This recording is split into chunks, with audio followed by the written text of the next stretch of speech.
बड़ी खबर है सर, एमएनएम बड़ा निवेश ये लेकर आ रहे हैं, 70,000 करोड़ की वैल्यूएशन पर निवेश ला रहे हैं, जो इनकी कुल वैल्यू उसकी आधी सिर्फ ईवी पर वैल्यूएशन है, जो हमारे रेडार पर रहा है, हमारे एक्सपर्ट्स के रेडार पर रहा है।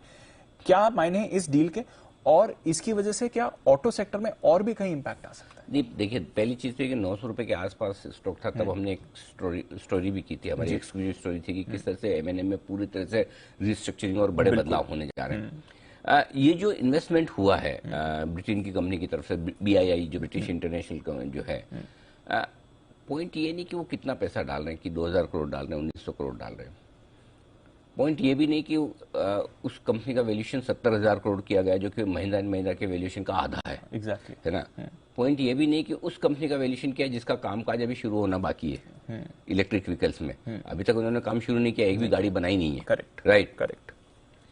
उसके बावजूद मतलब दशकों पुरानी, सदियों पुरानी कंपनी है जिसका वैल्यूएशन 1.5 लाख करोड़ के आसपास है।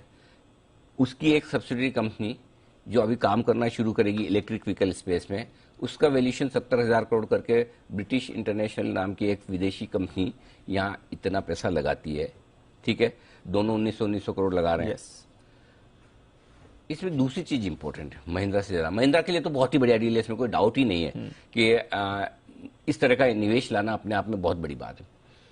लेकिन ब्रिटिश इंटरनेशनल का ये इन्वेस्टमेंट इंडिया का जो आगे का आउटलुक है वो दिखाता है कि किस तरह का स्कोप इंडियन मार्केट में है। राइट।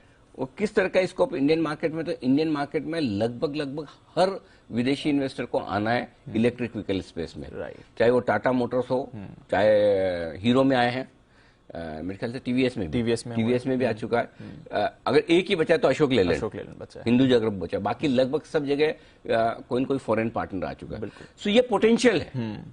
और अब कहने के लिए आप कह सकते हैं कि वैल्यूएशन बहुत महंगे दिए, अभी तक तो कुछ नहीं, बात सही भी है, मुझे भी लगता है।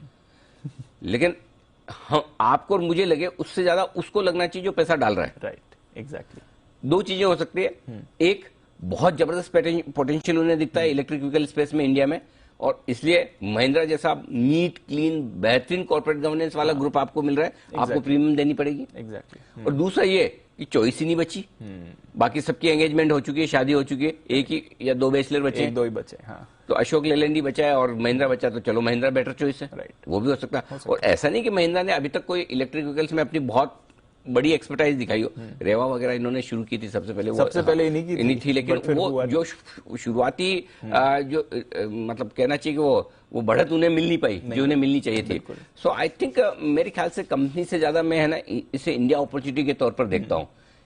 और मुझे एक्चुअली बताऊं कि मैं ये सोचता भी था जब अंबुजा एसीसी की डील हुई, होलसिम बेस्ड, तो बहुत लोगों को लगा कि डील हुई, प्रीमियम पर हुई, ये सब अच्छा है। लेकिन एक विदेशी प्रोमोटर अपनी दो बड़ी कंपनियां जो हिंदुस्तान में इतने पुरानी जमाने से बिजनेस करी है, वो बेच कर जाए, तो एक मैसेज इनडायरेक्ट ये भी तो है ना कि हिंदुस्तान उन्हें बहुत आकर्षक नहीं लग रहा है, इस भाव में उन्हें लगता है कि निकल जाना चाहिए। करेक्ट, वो मैसेज भी तो जाता है। उस मैसेज को आप नलीफाई होते देखते हैं इलेक्ट्रिक व्हीकल्स में। सो मेरे लिए बड़ी पिक्चर ये है कि इंडिया अट्रैक्टिव है, और स्पेशली ऑटो स्पेस अट्रैक्टिव है, ऑटो स्पेस में इलेक्ट्रिक व्हीकल स्पेस अट्रैक्टिव है, ये इस डील से साबित होता है। अब रहा सवाल महिंद्रा का, नो डाउट बहुत बढ़िया डील है, इसमें कोई डाउट नहीं है। अगर आपकी एक सब्सिडी कंपनी 70,000 करोड़ का वैल्यूएशन कमांड करती है, नो डाउट आप थोड़ा होल्डिंग कंपनी का डिस्काउंट भी देंगे, सब कुछ करेंगे, उसके बावजूद बहुत बढ़िया डील है। अब दिक्कत है कि 900 से 1150, 1100 शायद जो भागा है, इस वजह से भी भागा होगा कुछ, ये इस वजह से भी भाग सकता है कि ऑटो स्टॉक्स में हम लगातार बुलिश हैं, रिकवरी आ भी रही, लेकिन फिर भी थोड़ी अपसाइड है, अभी भी अपसाइड है। मेरे ख्याल से 3-4% तो ऊपर खुलना ही चाहिए, उसके बाद देखते हैं फॉलो बाइंग कितनी आती है। बट महिंद्रा एंड महिंद्रा के लिए बहुत ही बढ़िया डील है, इसमें कोई डाउट नहीं। और ऑटो सेक्टर के लिए बहुत बढ़िया डील है, इलेक्ट्रिक व्हीकल्स के लिए बहुत बढ़िया डील है, इंडिया के लिए बहुत बढ़िया डील है। चलिए, तो बहुत अच्छी कुछ डील्स में ना दीप पैसे नहीं देखे जाते कितने आ रहे हैं, ये सेंटिमेंट वाली बात। हाँ, सांकेतिक जो आपको इंडिकेटर्स मिलते हैं ना, मुझे चाहिए था एक्चुअली होलसिम की डील के बाद, मुझे कुछ ऐसा देखना था कि क्या वाकई में फॉरेन इन्वेस्टर्स अब भी इंडिया के मार्केट को लेकर, इंडिया की इकोनॉमिक मार्केट से मतलब मेरा इक्विटी मार्केट नहीं है, इंडिया के कंज्यूमर मार्केट को लेकर उत्साहित है, वो इस डील में दिखता है, दिख रहा है। बिल्कुल सर। तो चलिए, एमएनएम पर है नजर, और इस डील से और भी कुछ जुड़े पहलू हैं, इस पर भी हम आपके लिए आगे क्लैरिटी लेकर आएंगे।